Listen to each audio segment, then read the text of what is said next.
200 people listening to her when she was there talking about Rawfood. And my grandmother got a book, and it's in Icelandic, and it's living food, levandi fæði, living food, from 1951. And there was this picture from the lecture where she was talking, where this doctor was talking about living food. Wow. No, that was Another the one. woman, Christina Nölfi. Okay.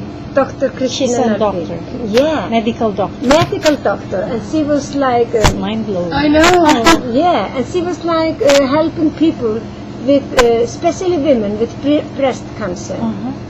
And they were building like little, a kind of hospital, healthy hospital, for women with breast cancer.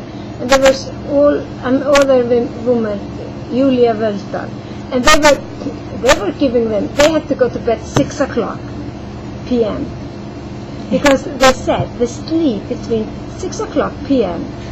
and like 4 o'clock a.m. is the most healing sleep.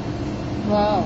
Yeah, those 8 hours. And many people get well Yeah. with cancer. Yeah, and they would have like they even had to have like a fresh jar of carrot juice or potato juice.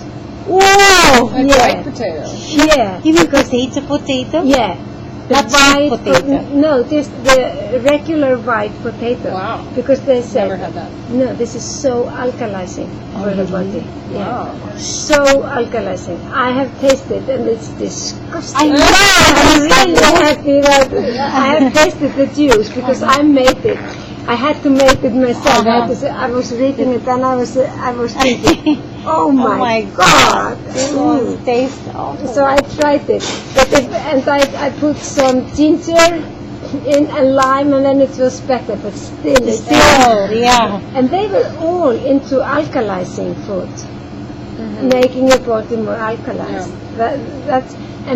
That's why they were doing this raw food or living food, because it was over 80% fruits and vegetables, and then the rest 20% were bean, grain, raw milk, and raw egg.